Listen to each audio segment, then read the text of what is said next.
Bom dia, pessoal. É, Quem está falando é o Vinícius, tá?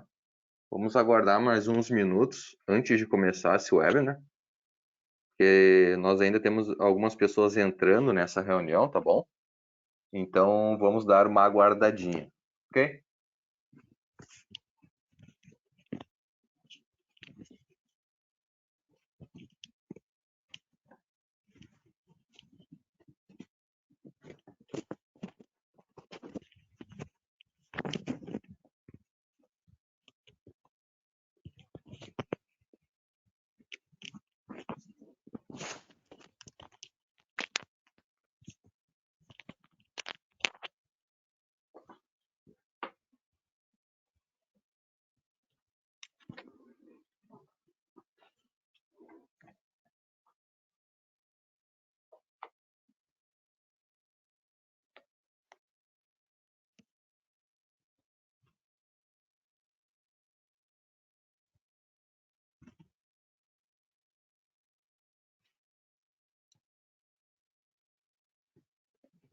Então, pessoal, se alguém tiver, já é 11h01, como nós marcamos para as 11 horas e nós queremos ser pontuais, a gente vai iniciar esse webinar.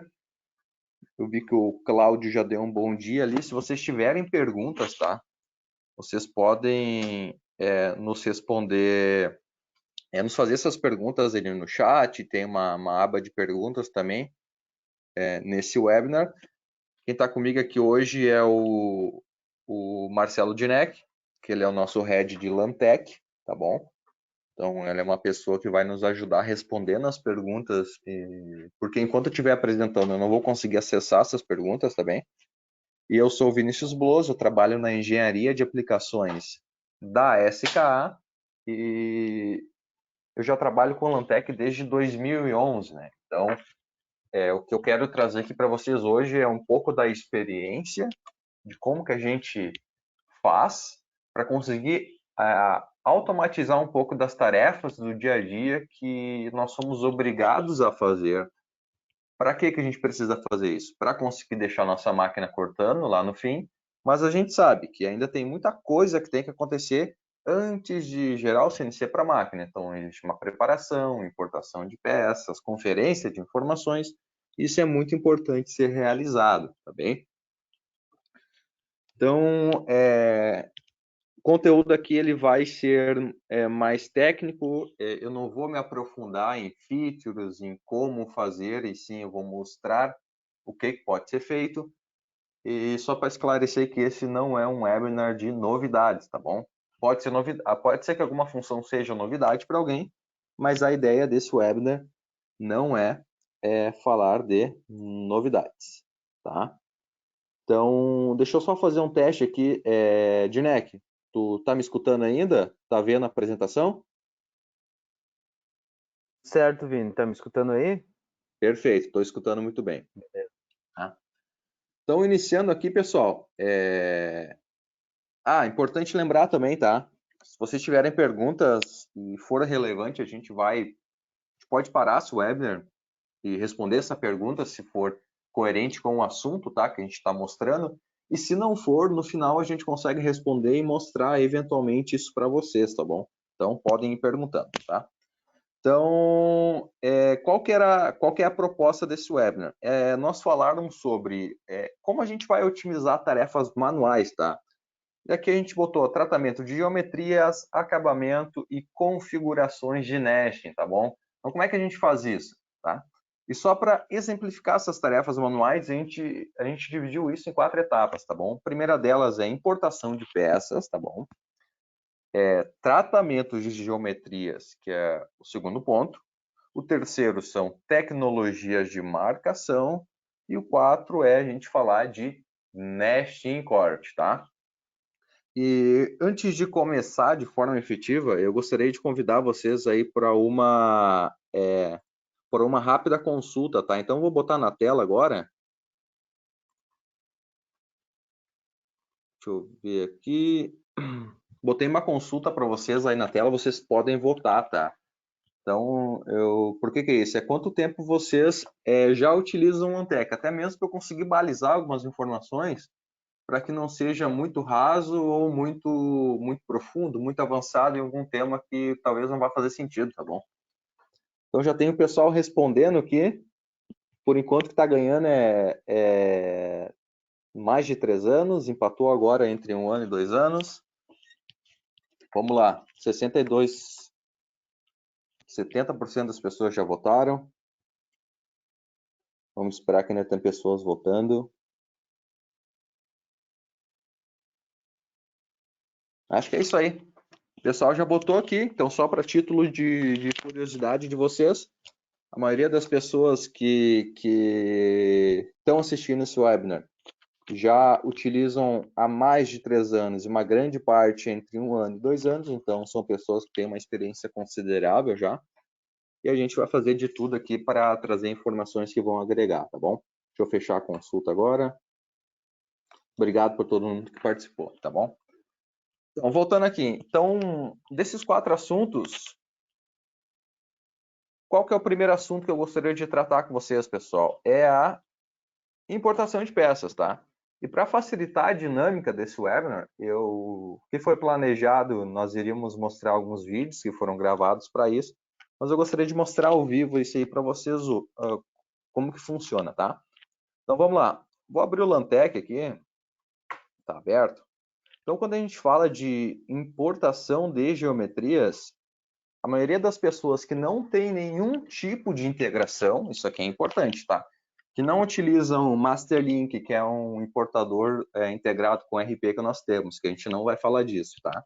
Mas que não utilizam nenhum tipo de integração ou de automatização, o que elas fazem normalmente, tá? Daí vocês podem ir pensando se vocês se identificam com isso. Então, seleciona a geometria que vai ser importada, daí pode ser DXF, DWG ou até mesmo PDF, tá? Isso aqui é novidade a partir da versão 2018, imagino. Mas, enfim, escolhe qual é o tipo de arquivo que vai ser importado e é preciso selecionar os arquivos. Então, o programador lá no Essência, ele vai escolher nos arquivos que precisam ser importados, para isso ser programado. A partir do momento que escolheu os arquivos, ou seja, que selecionou a geometria que vai ser importada, o que é feito? Deixa eu expandir um pouquinho aqui. É adicionada a quantidade para cada uma das peças, tá? Então, de acordo com a ordem de produção que foi gerada lá pelo ERP, então 10, 10. Vou botar 8 dessas aqui e mais 10 dessas. Estou botando quantidades aleatórias, tá? Selecionado qual é o tipo de equipamento que vai ser trabalhado. Tem gente que tem plasma, funcionadeira, laser, tudo na mesma fábrica e tudo programado com Lantec. Então, importante selecionar o equipamento, o material que vai ser utilizado. Daí, se tiver materiais diferentes, precisa ser alterado. Mas, normalmente, quando isso é programado, já é separado por tipo de materiais, né? Então, vamos lá, seleciona os materiais e a espessura na qual essas peças vão ser programadas. Então, basicamente, eu tenho 1, 2, 3, 4, 5 informações que são obrigatórias. Eu não consigo importar nenhuma peça sem as 5. E no dia a dia, é preciso preencher essas 5. E tem gente que preenche mais coisas ainda, como dados de utilizador, enfim, qualquer outro tipo de informação que seja relevante. A partir do momento que selecionar as geometrias, pode ser feita a importação desse TXF, desse PDF, desse DWG para dentro do Lantec, tá? Importante, esse é o processo convencional de importação de peças, tá? Qual que é o processo mais automatizado? Que é isso que a gente queria mostrar aqui. Bom, eu importo assim, manualmente. Eu acredito que muitos de vocês também precisam importar esse tipo de... importar as peças, né? Manualmente também. Como é que a gente pode automatizar isso, tá? Sem adicionar nenhum produto, digamos assim, no Lantec, né? O que é uma solução nativa aí do Lantec Cut Plus ou Lantec Punch Plus para funcionadeiras também. A gente vai utilizar um cara aqui chamado processos, tá? Então, no Lantec tem um campo aqui, deixa eu dar um zoom, chamado add-ins, tá? Add-ins. O que são esses? O que é isso aqui? Aqui vão aparecer tudo que for adicional, ferramentas adicionais, né, que a gente pode utilizar. E aqui dentro tem um cara chamado, deixa eu vir aqui para cima, de novo, processos, tá? Então, eu vou clicar nesse cara, processos, e ele vai abrir os processos que eu tenho disponíveis, tá? Dentro dos processos, observe que a gente tem várias opções, tá? Tem aqui ferramentas para, por exemplo, gerenciar chapas, criar chapas, atualizar quantidades. Temos os importadores, que é nesse cara aqui que a gente vai querer voltar depois. A gente tem a parte de desenho, por exemplo, abrir o modo de desenho, salvar uma geometria e fechar. Enfim, a gente consegue automatizar várias tarefas aqui com os processos. Mas a gente quer esse cara aqui, ó. A gente quer um processo que importe os arquivos DXF que eu tenho, tá? E nesse momento que eu seleciono esse cara, eu vou falar que eu quero trabalhar automaticamente, tá bom? E, bom, dar um zoom aqui, e importar uma planilha do Excel. Isso aqui que está a diferença, tá? Por quê? Eu vou selecionar uma planilha do Excel aqui, que eu tenho, e vamos observar essa planilha agora. Vamos ver qual que é o conteúdo dela, tá? Aqui na minha planilha, eu tenho aquele... Lembra que eu falei que tinham 5 campos obrigatórios? Aqui eu tenho ó, um nome, ó, referência, quantidade, espessura, material, a máquina e o diretório, tá? Agora que eu adicionei um a mais, que é o diretório da onde eu vou importar esse arquivo. Daí vocês podem pensar, bom, mas aqui na minha empresa eu sempre importo do meu banco de dados, porque eu salvo, quando tem uma peça nova eu importo ela para o banco de dados, sem me preocupar com espessura, máquina, nem nada disso. E depois eu importo do banco de dados essas peças quando eu preciso trabalhar. Bom, aqui não precisaria ter esse campo do diretório. Daí lá no processo, em vez de mandar importar um arquivo DXF, que foi o que a gente fez, a gente mandaria importar do banco de dados, tá? Mas vamos lá. E aqui, nessa minha mesma planilha do Excel, eu poderia botar dados adicionais. Por exemplo, dados do utilizador, que eu acredito que muitos de vocês utilizem. Dizendo aqui no dado 1, por exemplo, qual que é o meu cliente, aqui qual que é o pedido. Enfim, algumas informações que talvez sejam relevantes para vocês aí no processo, tá? Mas vamos lá. Aqui eu só queria mostrar a estrutura do meu Excel, tá? E normalmente esse tipo de estrutura qualquer software ERP que gera as ordens de produção consegue gerar, tá? Então vamos lá, ó. Eu vou selecionar qual que é o meu arquivo Excel que eu quero importar. E eu vou dizer aqui é só o configurador padrão, enfim. Isso aqui vai estar sempre configurado certo, né? Não precisaria selecionar. E vou criar agora um processo. O que é o meu processo? É essa instrução aqui, tá vendo? Ó? No meu processo, eu estou dizendo que eu quero fazer uma importação de DXF de acordo com os arquivos que estão no meu Excel, que estão nesse diretório aqui. Viu que bacana? Aí, como é que funciona a importação? Ó? Eu só selecionei, na prática assim, é só selecionar o arquivo Excel e mandar importar. O que ele vai fazer? Ele vai abrir o Excel, de acordo com a configuração dele, ele vai olhar todos os campos, tá? Que a gente tem e vai ler peça por peça e vai importar peça por peça sem eu precisar importar manualmente, tá? Aí que tá a grande diferença. É um importador de arquivos em lote. Olha só, importei todos os arquivos que eu precisava, sem precisar, por exemplo, ir em início, selecionar o arquivo, dizer a quantidade, o material, a espessura, dizer todas as informações. Porque provavelmente, tá? Isso aqui é uma suposição minha, é achismo, tá? Provavelmente vocês já recebem uma ordem de produção impressa, que ali tem o nome da peça, qual que é a geometria, está dizendo o material, está dizendo a espessura e eventualmente está dizendo até a máquina em que essa peça deve ser cortada. Tá certo? Então, eventualmente, o sistema ERP de vocês também poderia gerar esse Excel com toda a necessidade de produção e vocês só importariam para dentro do sistema, tá? Sem precisar fazer essa importação manual. E por que é importante agora te falar aqui, deixa eu voltar.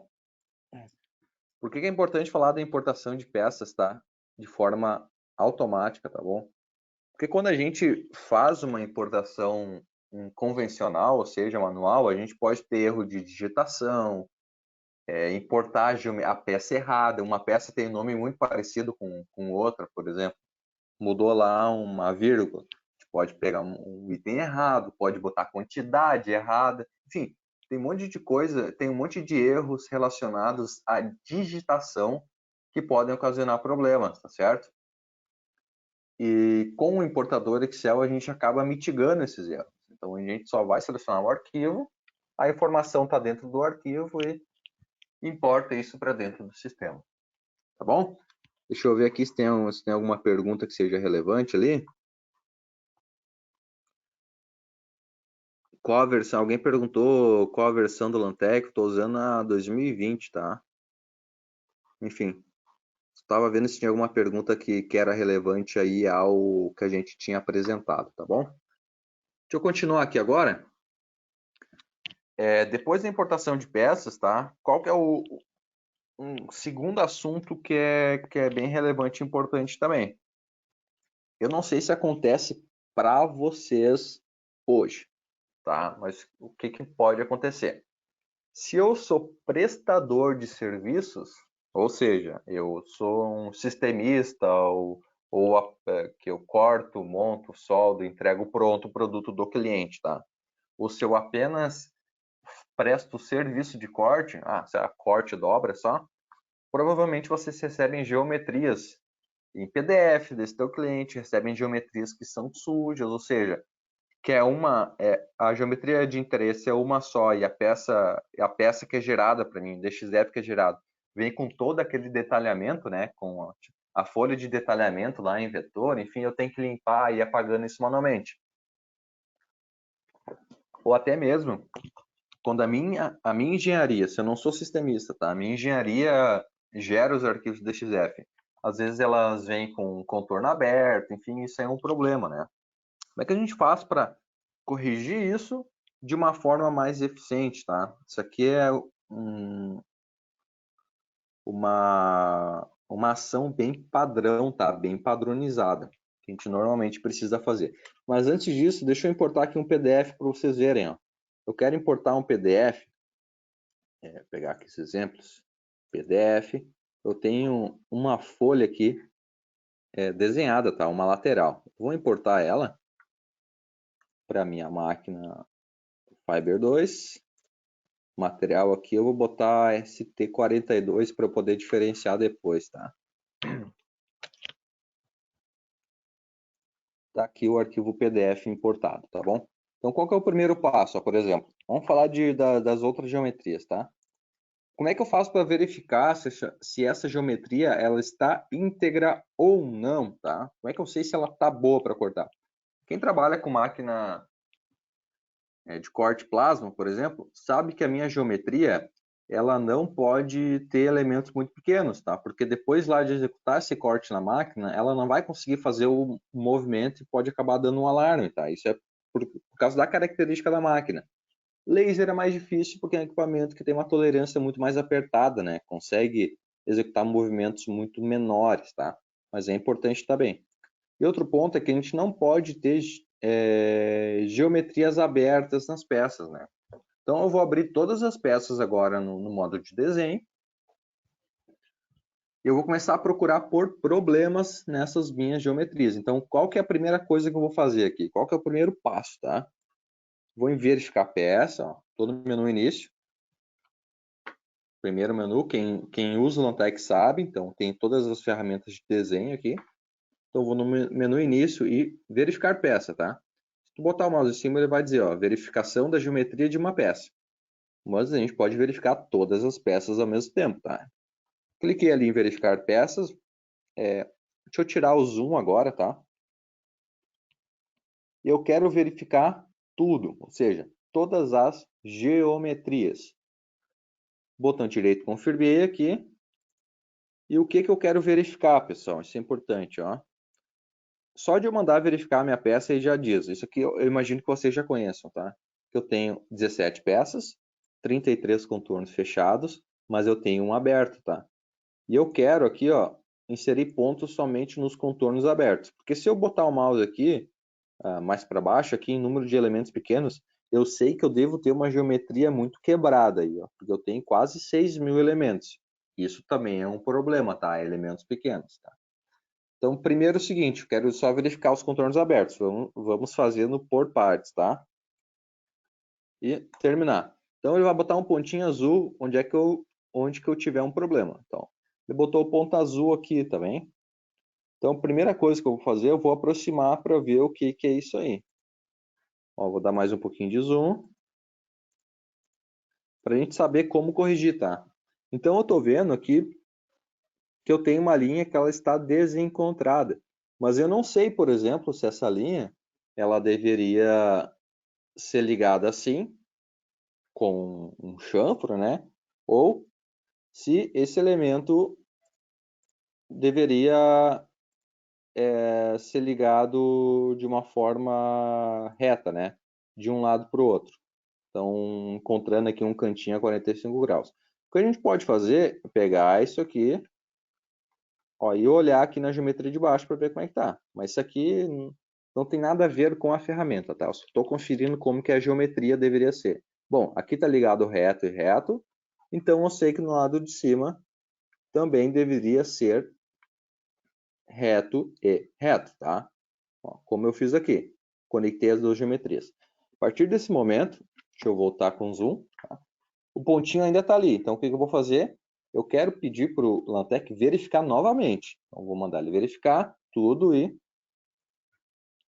Ó, eu não tenho nenhum contorno aberto, então eu tinha 11 peças, agora foi para 12, porque enfim, ele não tinha identificado a peça aqui como uma peça por causa do contorno aberto. Então eu sei que eu tenho 12 peças, 34 contornos fechados e 0 abertos. O segundo passo agora é botar pontos nos elementos pequenos, tá? Por que isso é importante? Quando a gente faz a programação, a ideia é que eu não tenha muitos elementos pequenos, por aqueles motivos que eu já expliquei. E o elemento pequeno, ele pode inclusive causar lentidão na máquina, lentidão no corte, tá? Por causa, enfim, é uma questão da máquina. Ela vai precisar ler todas aquelas pequenas geometrias, além do meu CNC ficar muito grande, ela vai cortar mais devagar e, consequentemente, pode causar algum problema na qualidade do meu corte, tá? Então, é muito importante que a minha geometria esteja boa, esteja correta e não tenha nenhum problema. Vamos lá, então, mandar botar ponto aqui nos elementos pequenos e, olha só, os únicos elementos que tem é esse SKA escrito vazado, tá? Então, se eu aproximar bem aqui, por que ele botou tanto ponto, né? Olha só. Se eu aproximar bem, eu consigo ver que a minha geometria, olha só, é onde que o mouse, onde que destacar aqui, tá? No meu mouse. Olha só como é que tá a minha geometria. Ela tá muito quebrada. O que isso pode causar? Enfim, vai causar todos aqueles problemas que eu falei. Se a gente tentar medir isso aqui, eu nem sei se vai conseguir, tá? Porque tá bem pequeno. Vamos medir de um ponto a outro ponto. Olha só, eu sei aqui que na dimensão, na direção D, ó, eu tenho 0,18 milímetros, tá? Então, para esse equipamento, ou melhor, o que é a direção D, né? Direção D é o ponto mais longo, né? A posição mais distante entre os dois pontos, tá? Que nessa máquina eu vou ter algum problema com essa distância. Então, como é que a gente faz para corrigir isso, né? Bom, deixa eu salvar todas essas peças primeiro, né? Depois eu vou abrir só essa que tem o SK escrito para mostrar como corrigir, tá? Então, o que foi mostrado aqui agora, né? Em primeiro lugar, como que a gente verifica todas as peças ao mesmo tempo. Aqui é a peça SK. E como que nós podemos corrigir essa geometria, tá? Isso aí deveria ser um processo normal no dia a dia, tá? Sempre corrigir as peças, mas a gente sabe que em alguns momentos isso não é executado por N motivos. Enfim, tem como corrigir todas as peças de uma forma bem ágil, sem precisar abrir peça por peça e verificar peça por peça, tá? Olha só, então essa peça aqui é aquela do SK, né, que está com problemas. Se eu selecionei apagar agora aqui, tá bom? Porque ela destaca o elemento, tá? Que eu quero apagar. Então, para vocês verem o tamanho do elemento, olha só. é bem pequenininho. Deixa eu tirar o zoom, ó. Eu mal consigo ver o que está sendo destacado. Se eu botar no elemento reto maior, ó, ele destaca, fica grandão. Porém, se eu botar no pequenininho, olha, eu mal consigo ver, tá? Como que a gente corrige isso? Tem uma ferramenta no Lantec que é chamada de ajustar, né? Criação de curvas fit, tá? O que é isso? É uma suavização de geometria, tá? Então ela está dentro de início, aqui em alterar, vai ter essa ferramenta de ajuste. Porém tem um detalhe bem importante, tá? Deixa eu tirar o zoom porque ficou estranho. Deixa eu voltar aqui. Se eu selecionar a ferramenta, ó, a minha peça ela está em escala 1 por 1. Se eu olhar aqui a dimensão dela, ela tem a peça total, né? Tem 367 milímetros, tá bom? Então, se eu pegar e utilizar essa ferramenta, ajustar curvas fit, selecionar a minha geometria aqui, como ele é um letreiro que foi vetorizado, já pegou todas as letras, tá? Mas enfim, e confirmar, olha só, eu tenho um padrão de suavização aqui. Esse aqui é o valor normalmente padrão, tá? O número de elementos, o mínimo de elementos, o raio máximo e a tolerância para fazer essa suavização. Se eu der um OK aqui, ele vai deformar a minha geometria. Olha só, imagina eu tentar suavizar, de fato suavizou, né? Porque ele diminuiu o número de elementos pequenos, juntando com outros elementos, formando um elemento maior. Porém, ele deformou, não tem como negar. Olha como é que ficou o meu S aqui. Se eu voltar aqui, o S ele está mais desenhado. Ó. Se eu ir para frente agora, olha só, está deformada a minha geometria. Isso não pode acontecer. Como é que a gente faz para suavizar? Então, a gente está corrigindo uma geometria, né? Sem perder a característica geométrica dela. Então, antes de fazer essa suavização, esse ajuste, a gente vai vir em aqui, escalar, tá? Importante. O que eu vou fazer com escalar? Selecionar a geometria que eu quero, validei, que eu quero ela, tá? Agora eu preciso selecionar um ponto de referência, tá? O ponto de referência não pode ser na geometria que vai ser escalada. Tem que ser um ponto para eu poder voltar ela para o lugar depois. Então eu vou selecionar aqui, ó, esse cantinho. Poderia ser qualquer ponto aqui da minha peça, tá? Mas eu vou pegar nesse ponto aqui. E qual que é a escala que eu quero fazer? Eu quero escalar em 50 vezes, tá? Então eu vou aumentar 50 vezes o tamanho normal. Ó, escalei, cadê meu SK? Ele está maior, então ele está aqui para fora, ó, tá vendo? Olha só, olha que bacana agora. Escalei, né? Agora eu vou vir aqui em ajustar, vou pegar aqui a geometria, confirmei e suavizo. Suavizou, tá? Vou voltar agora para vocês verem como era a geometria. Prestem atenção no S aqui. Aqui é como é que ela era e aqui é como ela ficou, tá? Então eu só ajustei as minhas curvas, os meus elementos, né? Sem perder a característica geométrica. Então olha só, olha como é que era antes. Eu tinha vários elementos bem pequenininhos, ó. E ficou assim, ó, com elementos maiores. Isso aqui é de grande ajuda no corte lá no nosso equipamento, né? Nosso laser, nosso plasma, enfim. Tá? Agora como é que eu faço? Tá? Escalei, corrigi a geometria, agora eu preciso voltar. Então, de novo, ó, em escalar, seleciono a minha geometria, confirmo que eu quero ela e eu clico naquele mesmo ponto que eu escalei, que eu aumentei, porém agora vai ser meu ponto de referência, que tem que ser o mesmo, para eu diminuir a peça. Cliquei ali. Agora, em vez de 50 para 1, vai ser 1 para 5. Ops, aqui 50. 1 para 50, tá? Diminuiu o tamanho dela aqui. O SK voltou para o lugar.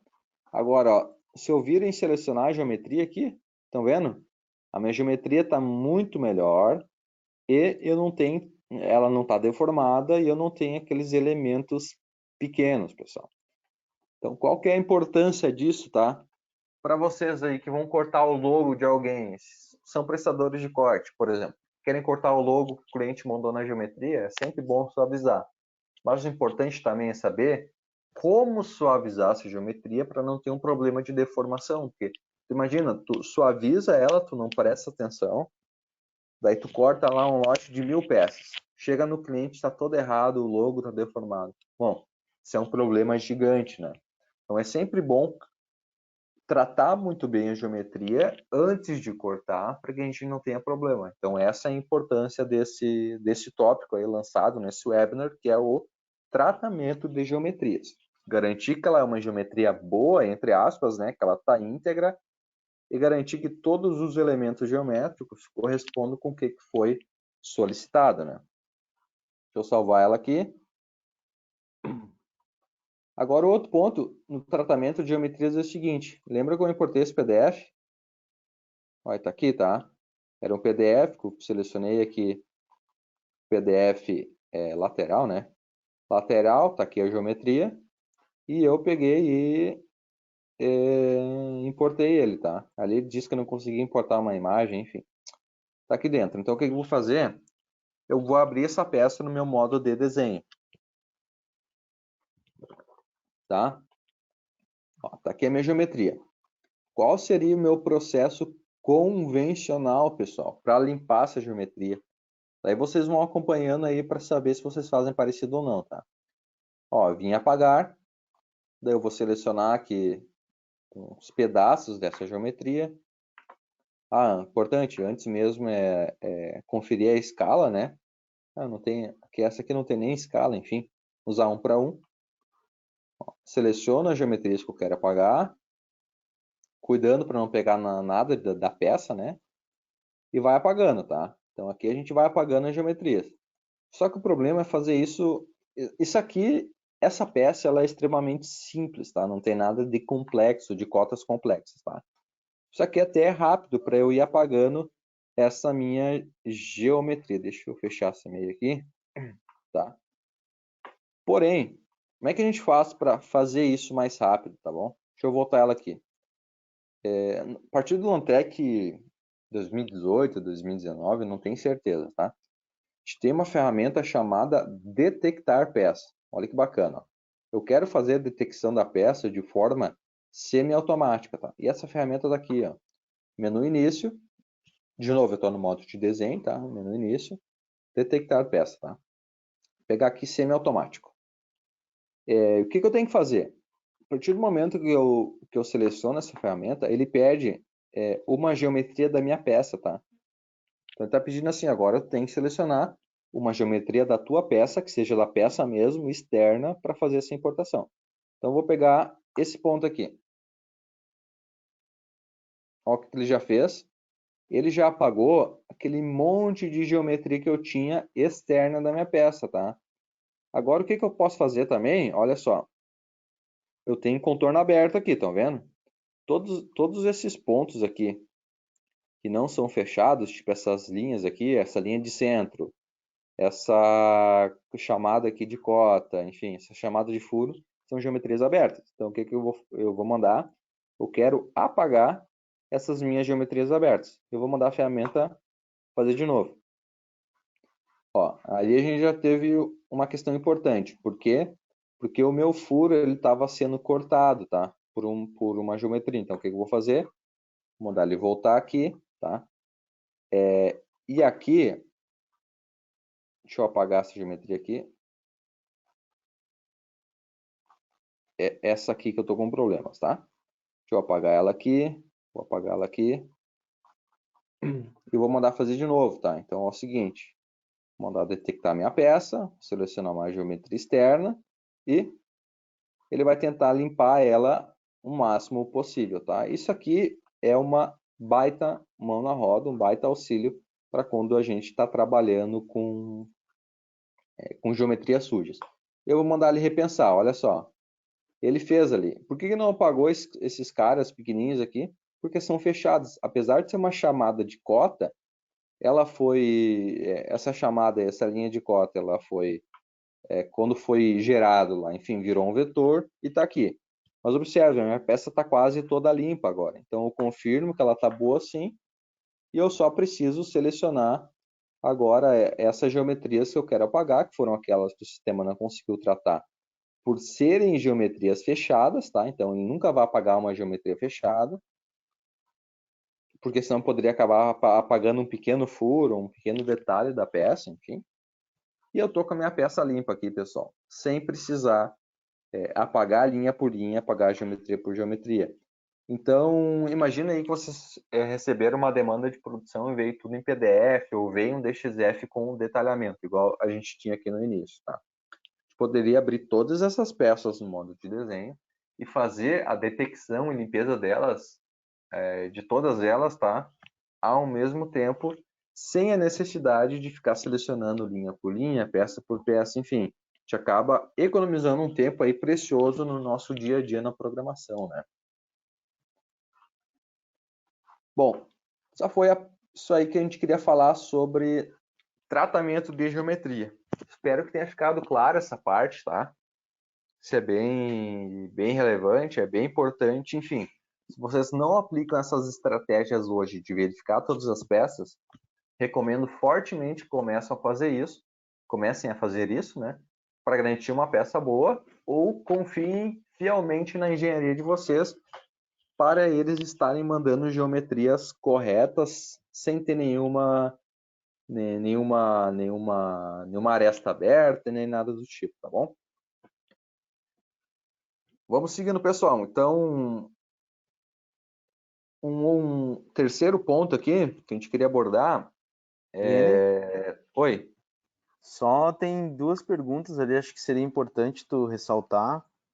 Sim. O Douglas, ele perguntou, ele disse que teve alguns problemas com algumas peças, acho que poderia explicar, mesmo isso não funcionando, o que que eles podem fazer, né? Eles podem também trabalhar com suporte, verificar no detalhe quais são as peças, né? O suporte poder ajudar eles. E tem uma pergunta também do Jonathan Jesus, que ele pergunta, tem como mudar a escala do PDF? Se puder responder essas duas, por favor. Sim, para mudar a escala do PDF seria a mesma coisa que eu escalar a minha geometria. Tu vai ter que olhar a escala do PDF e conferir. Por quê, tá? Porque às vezes no PDF tu vai ter, vamos lá, a gente tem um detalhamento, tu vai ter uma vista isométrica da peça, tu vai ter vários outros elementos, vista lateral, superior, e talvez uma vista esteja numa escala diferente das outras vistas. Importante, eu tenho que conferir a escala antes. Então, importei o PDF, eu confiro a escala dele para ver se ele está certo com a minha cota. Se tiver escalado, ok. Se não tiver escalado, ele precisa ser corrigido, né?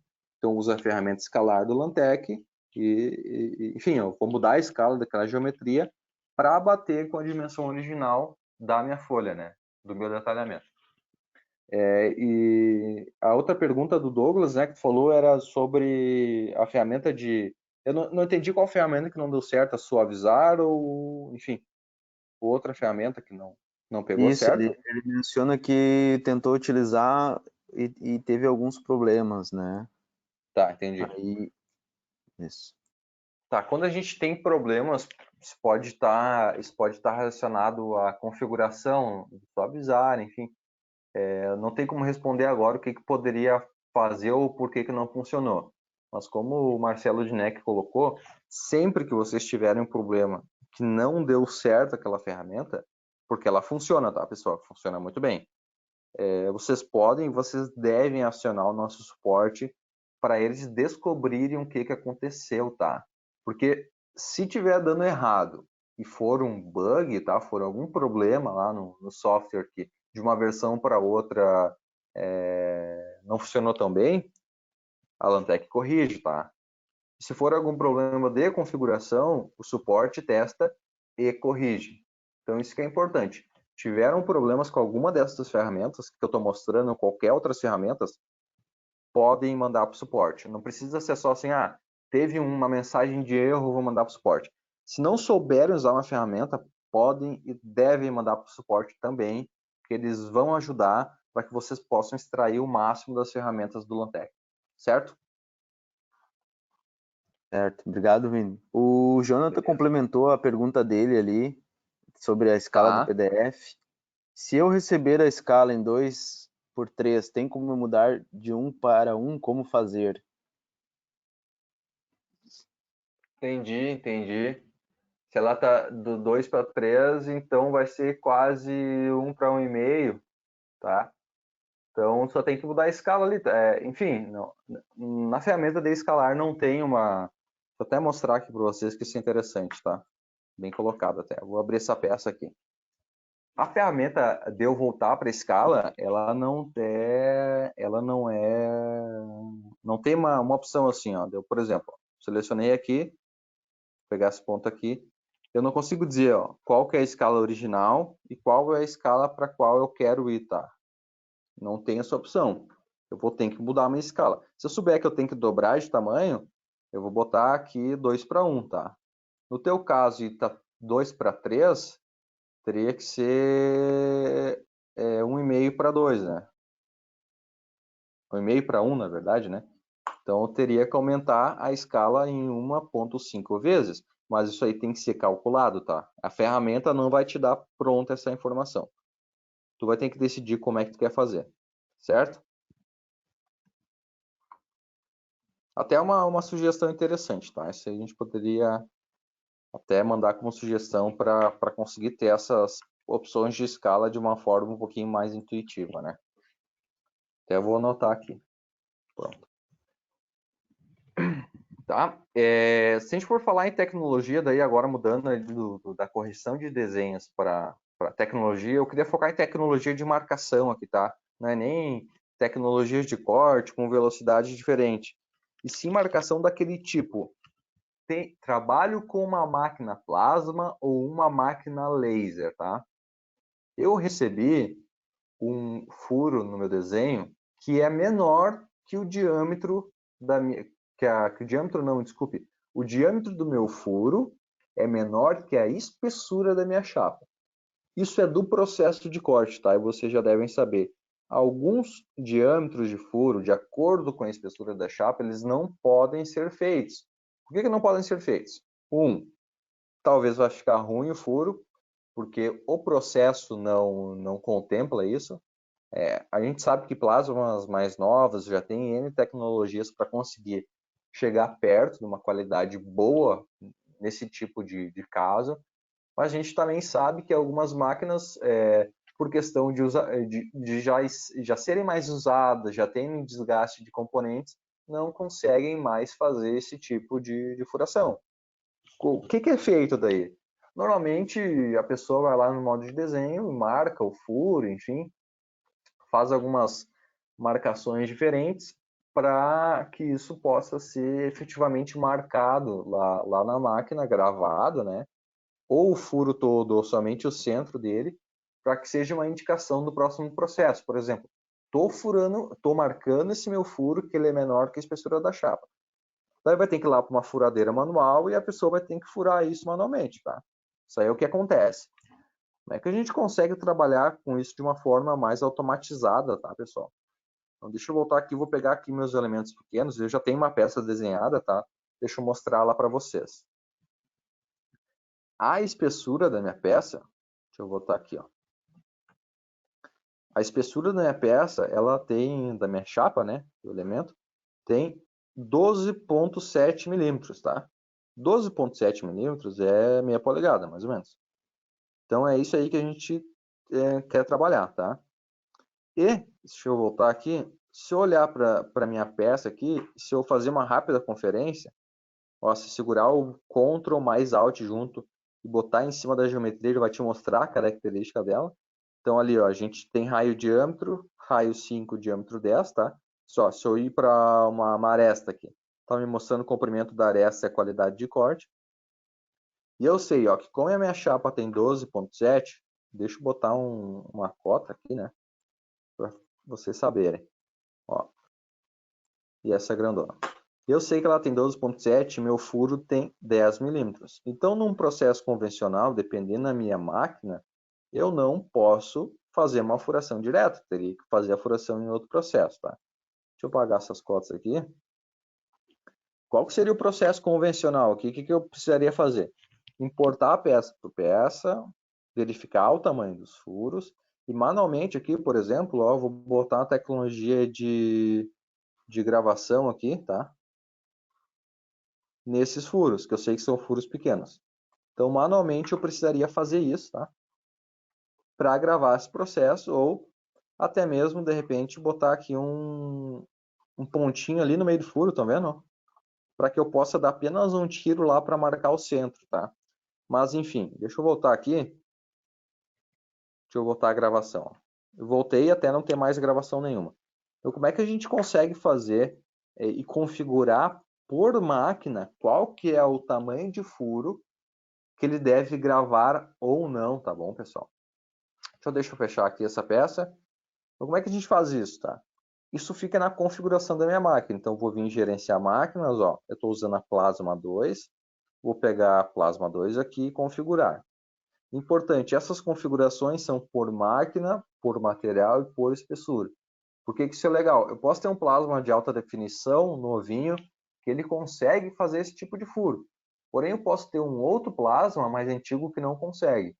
E eu posso cortar a mesma peça nessas duas máquinas, né? A mesma peça cortada em máquinas diferentes.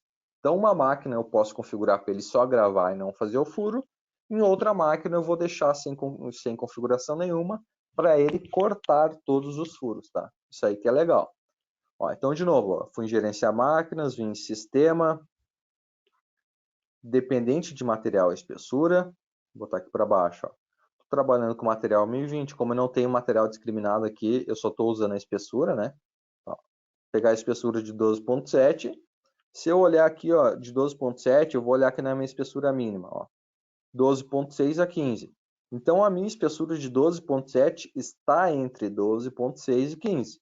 Então, é essa tabela aqui que eu vou usar. E eu quero configurar a minha tecnologia automática, tá? Que é a estratégia de corte que eu tô, a qualidade de corte, ou melhor, não estratégia, desculpe, que eu estou aplicando, tá? Ó, 2 cliques aqui e ele abriu aqui a minha telinha da minha tecnologia automática. O que eu já tenho configurado aqui, pessoal, tá? Que para essa espessura, tá? Que é 12.7 milímetros. Quando eu tenho raio mínimo da minha geometria entre 7 e 14, o que isso dá para nós? Que vai de 14 a 28 de diâmetro, né? Eu vou aplicar a qualidade de corte 3 nos contornos circulares, tá? Que não dá para aumentar, enfim. Aqui, ó. Olha só, qualidade de corte 3 nos contornos circulares internos. Então, em tudo que é furação que ficar entre esse range aqui, ele vai aplicar a qualidade de corte 3. Tá? De 14 até 9,999, que é o número mais alto que dá para botar, ele vai aplicar a qualidade 1, que é o corte normal, tá? E o que acontece? Eu não tenho nada de 0 a 14. Lembra que aquele de 0 a 7, né? E lembra que aquele meu furo, ele tem um raio 5, então ficaria entre 0 a 5 aqui. Mas enfim, eu não tenho nenhuma geometria menor que essa. O que eu vou fazer? Eu quero... importante. Se eu não tenho nenhuma geometria, se eu não começo de zero, começo a partir de um valor e vou até outro valor, o que está entre o menor valor e zero, ele considera elemento pequeno, tá? Então, eu estou dizendo que entre 0 e 7, 0 e 6,99999 é um elemento pequeno. E o que eu vou dizer para ele fazer com um elemento pequeno? Olha só, eu quero que ele faça uma marcação. Ou eu poderia mandar ele apenas pontear, fazer um tiro bem no meio lá, do meu elemento pequeno. Mas eu quero que ele marque, tá? Vou dar um OK. Configurei isso aqui. O outro ponto importante é o seguinte, ó. Para que eu possa aplicar essas tecnologias de forma automática, tá? Não adianta nada eu só configurar isso aqui. O que eu vou fazer? Olha só, aqui em dados de salvamento, em salvamento de peça, eu habilito, ó, tecnologia automática, tá? E na entrada do módulo de Nest, eu também deixo habilitado esse cara chamado tecnologia automática. O que quer dizer? Toda vez que, se eu importei uma peça, recebi de um cliente, ou enfim, se eu não abrir nunca essa peça no modo de desenho, eu importei ela e já for para o Nest e corte, para fazer o aproveitamento de material, ele já vai aplicar essas tecnologias na minha peça sem eu precisar fazer isso manualmente, tá? Mas vamos ver o resultado lá, tá? Ó, configurei aqui. Deixa eu abrir essa peça de novo. Então, observem que ela está sem qualidade aqui, né? De corte, tá normal. Deixa eu fazer uma linha e vou apagar, ó. Fiz a linha, deixa eu apagar ela aqui, só para eu poder salvar de novo essa peça. Observem que agora eu vou salvar e esses furos, se tudo tiver dado certo, vão receber uma qualidade de corte de marcação, ou uma qualidade de marcação, né? Então, vou salvar aqui. Ó, de forma automática, ele mudou para marcação já. Por que isso é bacana? Aqui eu só tenho 4 furos, tá? Somente 4. Se eu tivesse uma série de furações com diâmetros diferentes, tá? Tendo um monte de furos com diâmetros diferentes, eu não teria talvez capacidade ou tempo hábil de olhar furo por furo para saber se a geometria se encaixa ou não. Se eu preciso marcar ou aqui a gente focou na qualidade de corte, tá? Mas a gente poderia pensar, bom, será que se eu trabalho com mais de uma velocidade de perfuração, mais de uma qualidade de corte, dependendo da minha geometria, eu aplico a qualidade de furo pequeno, ou de furo médio, ou de furo grande? Pô, não sei. Às vezes fica, dependendo da geometria, fica humanamente impossível verificar cada furação. Então, as tecnologias automáticas, quando bem configuradas, elas impulsionam esse tipo de configuração. Então, não preciso fazer isso manualmente. Por que isso é bom? Porque sobra tempo daí. Não que sobra tempo, eu não vou gastar aquele meu tempo que eu tenho para programar, para fazer um bom nashing, fazendo configurações manuais aí de peça, se vai qualidade de corte 1, vai qualidade de corte 2 ou 3, se aquele furo é pequeno, médio ou grande, dependendo da geometria, enfim, isso tudo vai configurado dentro do software, vai parametrizado, e daí não é necessário fazer mais nenhum tipo de mudança, né? Deixa eu fechar aqui. Então, o que a gente tem aí com as tecnologias de marcação e tratamento de geometria pequena, né? Isso aí facilita o processo de padronização das tecnologias das peças e não fica, talvez, na mão do programador precisar fazer isso manualmente, peça por peça, tá? Que a gente sabe que é chato, que não é legal, que isso aí pode ter um monte de erros. Então, a máquina é padronizada de acordo com essas tecnologias e elas são inseridas de forma automática em todas as peças, né? Então, aí é um tempo que a gente não vai gastar fazendo isso. Um outro ponto importante é o seguinte, tá? Daqueles 4 tópicos, tá? Esse aqui é o último, mas não menos importante, que é a configuração para nashing automático, tá? Esse aqui é um assunto que talvez poderia ter um webinar só para isso. Por que é importante, tá? Agora vamos lá, vamos ver se vocês vão se enxergar aqui. Quando eu for fazer o meu nashing automático, deixa eu abrir aqui o meu modo de nashing corte. Deixa eu pegar essa aqui que tem esse subtrabalho aqui que tem mais peças, tá? Ó, na minha configuração de Nash, pessoal, deixa eu gerar aqui, nós temos, por padrão, 5 níveis de otimização, do 1 ao 5. Entende-se que o 1 é o mais rápido e não dá o nashing tão bom, e o nashing vai proporcionalmente melhorando aqui para o 5, isso teoricamente. Então, o 5 nos traria o melhor nashing, mas entendo que não é bem assim, tá? Deixa eu botar no 1 aqui. E que nós temos a precisão, tá? O que é a precisão? É quanto que eu quero quanto eu consigo melhorar o meu encaixe, né? Isso aqui é a precisão. E ela vai do muito baixo até o muito alto. Então, entende-se que muito baixo, precisão muito baixa, muito alto, precisão muito alta. Teoricamente, botar nível 5 aqui e inserir uma precisão muito alta, eu vou ter um nashing muito bom. Só que na prática não é assim que funciona. Quanto mais eu aumento a precisão e mais eu aumento o meu nível de otimização, e ainda por cima, se eu botar uma rotação muito pequena aqui, por exemplo, né, eu vou aumentar muito o número de cálculos que o meu computador precisa fazer. O que vai acontecer na prática? Vai demorar muito e o Nash não vai ficar tão bom, tá? Isso eu posso afirmar para vocês. Então deixa eu mostrar aqui uma estratégia. Vou botar nível 1 aqui, eu vou botar a precisão muito baixa, tá? Só para ele salvar. Deixa eu diminuir o zoom aqui. Apliquei, salvei. E eu vou pedir para ele fazer o aproveitamento de material, tá bom? Tá fazendo aí, fez no automático. O que aconteceu, pessoal? Em mais ou menos não, né? Opa, aqui foi 1 segundo só. Mas enfim, em 1 segundo, ele fez o nashing de 2.300 peças. Tá certo que são peças mais retangulares, enfim, mas aqui por exemplo, né? 2.300 peças e consumiu aproximadamente não, né? Consumiu 67 chapas, tá?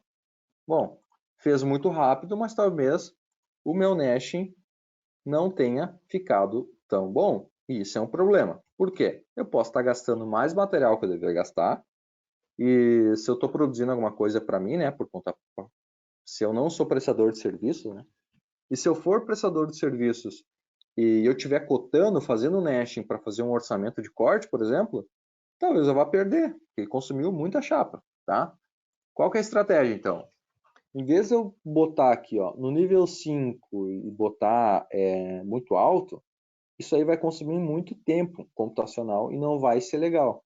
Então, uma dica, isso aqui não é regra, não tem como prever, não é nada disso, tá? Uma dica aí que eu estou dando para vocês com a experiência de campo, tá?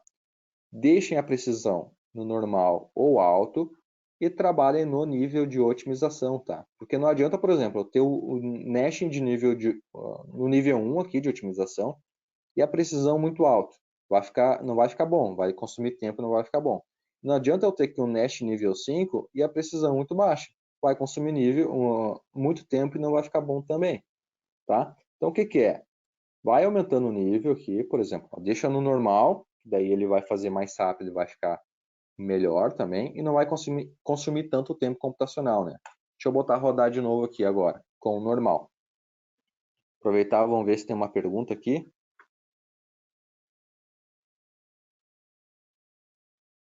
O Dineca ali piscou ali, eu acho que ele só respondeu que nem sempre a configuração mais complexa trará o melhor resultado. Isso é exatamente isso, tá? Olha só agora, ó, no nível 2 aqui demorou 7 segundos, mas vamos ver quantas chapas ele consumiu. Eram 67 antes, né? Olha agora, 55. Não tá errado fazer em 67 chapas. Tá certo que a gente quer um software que vai fazer o melhor aproveitamento de material. Mas a configuração que eu botei ali trouxe 67 chapas. Só uma configuração um pouquinho diferente, sem perder tempo, ó, já aumentou para 55, tá? Vamos fazer mais um teste aqui agora. Mandar fazer o subtrabalho de novo. Não estou usando corte comum, tá? Importante. Vamos lá. Agora aqui, em vez de nível 2, eu vou botar o nível 3. Vamos lá, vamos fazer de novo, tá? Ali ele habilitou rotação especial sozinho, porque é do nível 3, tá? Aqui no nível 3, agora ele está tentando fazer umas outras coisas. Apesar de eu ter configurado 90 graus de rotação, eu tenho a minha rotação especial habilitada. Então, ele não é que ele ignora, ele sabe que ele só vai rotacionar de 90 em 90, mas ele também tenta rotacionar algumas outras peças de uma forma diferente, tá? Olha só, agora demorou um pouquinho mais de tempo e eu consumi 55 chapas ainda, só que aumentou o meu retalho aqui da última chapa. E esse aqui é o jogo, pessoal, tá? Esse aqui é o jogo. Eu sei que às vezes a gente não tem tempo para fazer um monte de coisas, enfim. Mas esse aqui é o jogo para buscar um aproveitamento razoável. E a gente pode trabalhar também com a ordem principal do Nash aqui, né? Sempre por área ou por perímetro. Por que eu digo sempre, tá? Normalmente essas configurações trazem o melhor resultado, né? Então se eu voltar ao mesmo Nash que eu fiz ali, tá? Era nível 3, normal, que tinha dado 55 chapas, tá? E botar ali agora por área e fazer de novo, e fazer nesse Nash, a gente vai ter um resultado diferente. Qual que é a mensagem que fica aqui, tá? Do Nash. Eu não quero que vocês fiquem olhando eu fazer Nash aqui. É que vocês entendam que vocês podem mudar rapidamente as configurações de Nash sem ter um prejuízo no tempo computacional, no tempo que eu estou levando para fazer esses aproveitamentos e buscar talvez um aproveitamento que seja razoável, que seja bom para vocês. Então vamos lá, ó, demorou 13 segundos aqui, ó, 55 chapas. Lembra que a outra chapa ela vinha até o final aqui? O que eu fiz, tá? A única coisa que eu mudei foi ter mudado aqui, ó, da direção principal do Nashing, na verdade na ordem das peças do Nashing, em vez de por perímetro, tá? Eu botei por área, pessoal. E já mudou um monte o meu aproveitamento. Eu não precisei perder tempo fazendo uma configuração complexa. Foi uma opção que foi mudada, tá?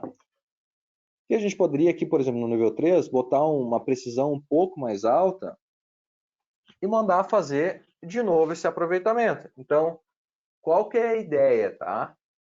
Com a precisão mais baixa, eu vejo qual que é a ordem principal do Nashing ali que vai atender a minha demanda, e depois a ordem principal do Nashing que eu digo aqui, né? A ordem das peças do Nashing, desculpem.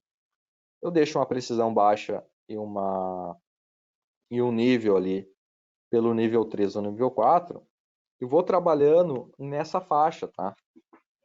Então vamos lá, ó. Aumentei um pouquinho a minha precisão de normal para alto, vamos ver como é que aconteceu aqui. Ó, eu tenho 55 chapas, mas a última chapa ficou bem completa aqui. Estão vendo que ele piorou? Então o que a gente pode fazer para corrigir isso, né? A gente pode aumentar o nosso nível de otimização para ele procurar um melhor aproveitamento de material nas minhas peças dentro desses níveis, tá? Qual que é a mensagem aqui de novo? Não quero ficar fazendo Nash para vocês. A mensagem é o seguinte, tá? Nunca trabalhem no nível muito alto, mais alto de nível de otimização e de precisão aqui, esses dois caras, porque aqui na otimização, aqui na precisão, não precisa ser o mais alto, e tentem trabalhar nesse cara aqui, na ordem principal das peças no Nash, por área ou por perímetro. Então vocês podem ir jogando aqui nível 4 alto, nível 4 muito alto, nível 3 alto, nível 3 muito alto, aqui na precisão, né? E para procurar a melhor combinação para vocês. Se vocês são empresas que trabalham com produto próprio, tá? Que não fazem, deixa eu tirar o modo caneta aqui, estão trabalhando com empresa com produto próprio e tal, e não sim, tem peças que vocês conhecem que são sempre peças parecidas, pode ser interessante a gente testar os níveis de otimização para procurar o melhor nível que vai se encaixar para vocês. Ou não. De repente, quando eu vou fazer um orçamento, eu não vou pegar o primeiro resultado que eu fiz e já vou mandar para o meu cliente dizendo, ó, vou precisar de 50, 60, 70, 100 chapas. Eu vou testar alguns níveis a mais, porque o tempo que eu vou demorar fazendo esse orçamento, às vezes pode ser a diferença entre eu fechar um negócio ou não, entre eu conseguir vender esse meu serviço de corte, esse meu serviço de manufatura ou não, e entre eu conseguir economizar mais chapa ou não. Então, qual que é a ideia de tudo isso, né? Deixa o software trabalhar, deixa o software processar nos tempos máximos e a gente evita perder tempo. E a gente evita perder tempo fazendo outras tarefas, né? Me perdi um pouquinho aqui, tinha um barulhinho atrás aqui, mas já parou, tá bom? Qual que é a segunda mensagem que eu quero deixar aqui? Muitas vezes a gente faz um aproveitamento de material manual porque acha que o software faz pior que a gente faz na mão, né? Pode acontecer, realmente o ser humano olhando lá, ele consegue fazer coisas magníficas. Muitas vezes o nosso nashing pode ser sim muito melhor que o nashing do software, tá? Porém, isso funciona muito bem quando tem poucas peças e pouca variação de peças, tá?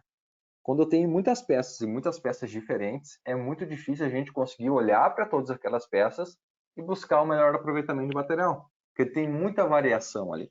Então, qual que é a ideia? Acha um nível, primeiro, acha um nível de otimização que seja ok para vocês, que dê um aproveitamento bom sem vocês perderem muito tempo. Faz o primeiro nashing, mexe na precisão e no nível de otimização ali, um pouquinho maior, um pouquinho menor, enfim, para procurar o melhor nashing ali, a partir daquele nashing padrão, daquele nível padrão de otimização que vocês configuraram. E se for necessário aqui no final, por exemplo, vocês podem mexer manualmente no último nashing. Nada impede, por exemplo, ó, que eu faça, gire a minha peça aqui. Aqui não vai dar porque a minha borda está muito grande, né? Mas muitas vezes, por exemplo, a gente não consegue botar essa outra peça aqui por um detalhezinho de nada. Nada impede que manualmente eu venha aqui, vamos fazer um exemplo aqui, né? Deixa eu vir no início, vou tirar minha borda. Nada impede que manualmente eu venha aqui nessa minha peça e eu adicione aqui, por exemplo, de novo, né? Se fosse possível fazer isso, né? Fosse adicionando as peças aqui a mais, né? Conforme a minha necessidade. Então eu posso fazer isso também, mas depois que o software já calculou de forma automática todo o aproveitamento de material. Você tem algumas perguntas aí?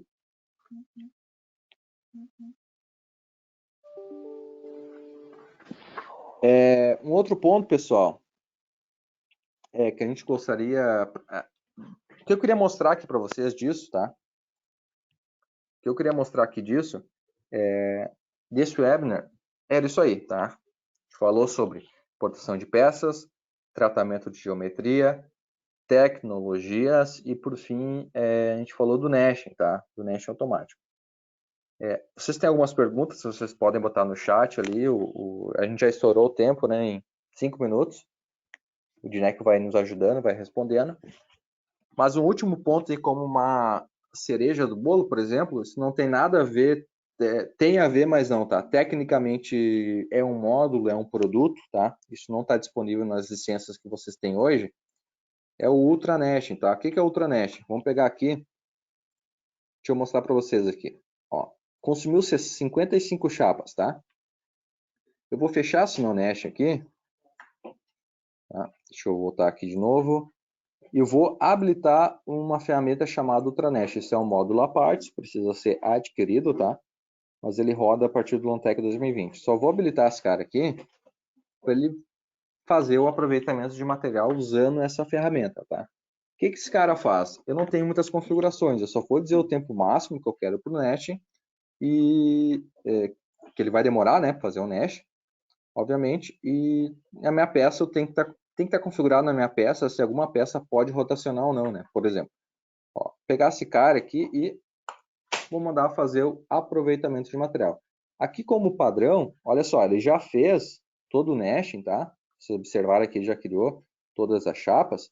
Ele está melhorando agora a última chapa, tá? Mas aqui como padrão, eu tenho meu tempo máximo para cálculo de 1.200 segundos e o tempo de melhoria de 120 segundos, mas não quer dizer que ele vai demorar isso, né? É só o tempo máximo que eu botei. E eu sei aqui também quantas chapas eu estou usando. Ó. Ele já botou todas as peças no nashing e já está em 53 chapas. Então a gente conseguiu diminuir 2 chapas do Lantec convencional, tá? E isso é bem difícil de fazer. A gente teria que ter uma configuração ali de nashing muito alta, a gente demoraria muito tempo para conseguir chegar nas 53 chapas no nashing convencional, tá? Mas observe, ele demorou aqui 50 segundos agora e ele ainda está melhorando esse nashing automático que ele está fazendo de acordo com as configurações estipuladas. Então, a gente manteve mesmo a separação de peças, está tudo igual. Ele só está usando um algoritmo avançado de nashing para calcular isso, tá bom? Então, vocês podem avaliar se isso for interessante, a gente consegue fazer testes para descobrir o quanto melhoraria ou não essa ferramenta, tá bom? Então, qual que é a moral aqui, ó? Deixa eu parar já, porque não tem por que continuar, né? Olha só, em poucos segundos ali, 1 minuto e meio, mais ou menos, ele fez o nashing de 53 chapas, tá bom? Deixa eu botando aqui para vocês. Ele agrupou todas as peças e ainda sobrou um retalho aqui de mais ou menos. Deixa eu salvar esse cara aqui para ver quanto deu. Esse retalho tem mais ou menos, deixa eu ver aqui, 53% da minha chapa, né? Então, na verdade, eu usei 52 chapas e meia para fazer aquele mesmo aproveitamento de material que eu fiz em 55 ou às vezes 54 chapas ali, dependendo da minha configuração do nashing convencional.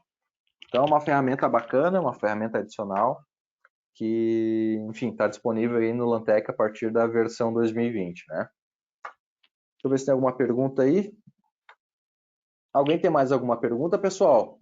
Vocês podem botar no chat sem problema algum, tá bom? A gente só não abre o microfone aqui porque senão tem Ô muita Vinícius, gente, né? Oi. teve uma pergunta sobre exportação de DWG via Lantec. DXF eu sei que tem como, eu não sei se tem como exportar a peça em DWG. Deixa eu ver. Não, não tem. Só DXF sim, DXF. né? Ó, em utilidades DXF é possível exportar aqui, tá? E o nesting também é DXF, né? É nesting, tu consegue exportar em DXF, mas é um módulo, tá? Tem que comprar esse cara. O nesting inteiro, né?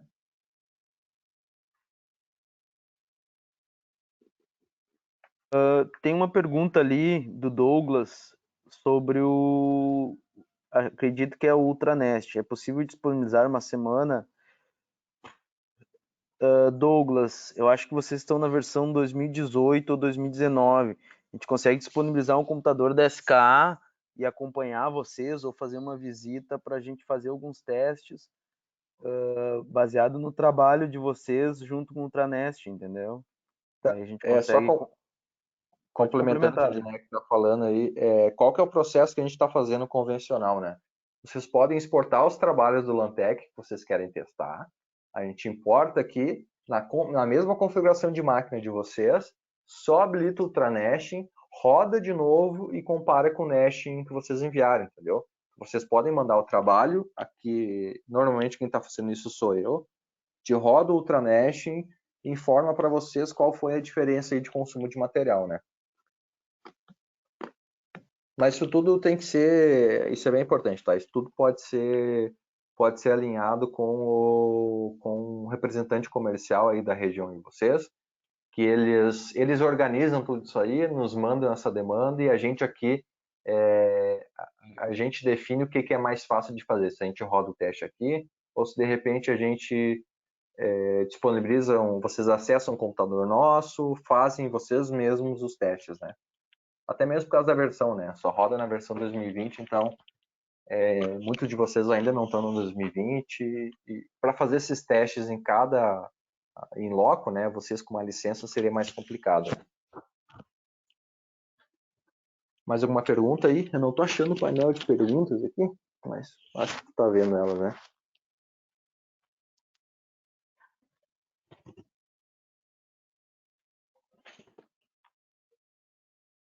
Está o setor de treinamento? Tem uma pergunta do Jonas. Como está o setor de treinamento de vocês? Acredito que é os treinamentos online e em loco.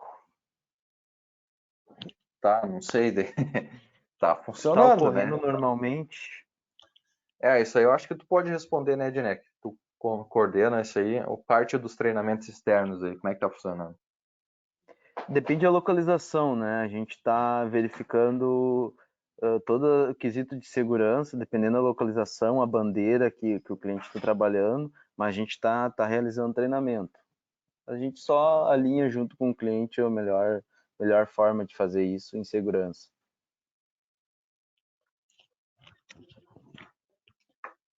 Beleza. Flávio também fez uma pergunta sobre o Ultranest, pediu que não, só eu não consigo identificar a empresa, Flávio Barbizano, não sei se é o pessoal da Exata, mas já está anotado aqui, Flávio, na sequência a gente consegue verificar. Ah, Zanuto Ourinho, sim, tá na linha para fazer a atualização. Vocês estão com uma versão 2020 junto com a versão 2019, uma versão híbrida, né? Mas sim, a gente já está na nossa pauta para fazer atualização. Só está fazendo alguns testes no ambiente de vocês. Obrigado, vai agregar bastante, obrigado. Deixa eu ver se tem mais alguma pergunta aqui, Vini. Era Tem o isso. cara Flávio Barbizan que falou que tem a versão do Ultranet quando ele não libera na minha chave 100%. Isso, é o pessoal da Zanuto. Ah, tá, Sim, é tá. o pessoal que já está Tá, na depois pauta. é verificado, tá? A atualização do Lantex está sendo via web. O Cláudio Aragão pergunta, depende, Cláudio, depende das questões de segurança. Algumas a gente está realizando presencial, tá? Algumas a gente está realizando via web, dependendo do cenário. Se for um cenário simples, né, não muitos pós, não muitas licenças, a gente consegue fazer tudo via web, inclusive o treinamento.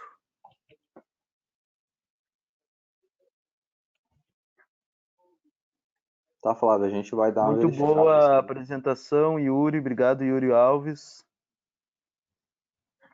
Acho que é isso aí, né, pessoal? A gente vai. O pessoal já tá saindo aí desse webinar. Obrigado pela participação de todos. E no final vai ser apresentada. Eu acho que quando vocês fecham já aparece uma pesquisa, né? Vocês podem dar sugestões de temas que vocês querem nos próximos webinars, enfim, a gente está a todo ouvidos, né? Esse tema aqui ele foi bem aberto, mas a gente poderia falar no detalhe somente de algum dos pontos aí. Falar só de nesting, falar só de tratamento de geometria, falar só dos tipos de integração que a gente tem, como fazer isso, né? Pode ser bem bacana. Se tiverem sugestões, podem nos enviar, tá bom? Ali o Gabriel Silva falou sobre as rotações. Sim, quanto menor o ângulo de rotação, maior o tempo, porque ele vai rotacionar de tantos em tantos graus procurando a melhor aproveitamento, né, de material. E daí vai demorar mais, sim. E o que tu botou ali é verdade. Quando tá 45 graus, às vezes fica melhor que 90, tá? Mas tudo é que nesse webinar eu não poder ficar muito tempo mostrando isso. A gente pode, por exemplo, mas sim, está correta a afirmação, e tu pode diminuir, por exemplo, para 30 graus, para 15 graus e testar para ver se fica melhor ou pior, né? Tudo depende do computador que tu tem, do tempo que tu tem disponível para fazer esses aproveitamentos de material. Tá bom? Então, pessoal, obrigado mais uma vez pela participação de todos. Gostei bastante. Muitas perguntas relevantes. Muito bom fazer alguns eventos assim. De novo, se tiverem sugestões, dúvidas, perguntas, podem nos enviar por e-mail, carta, aqui mesmo no webinar, na pesquisa do final. E nos encontramos num próximo evento aí, tá bom? Valeu!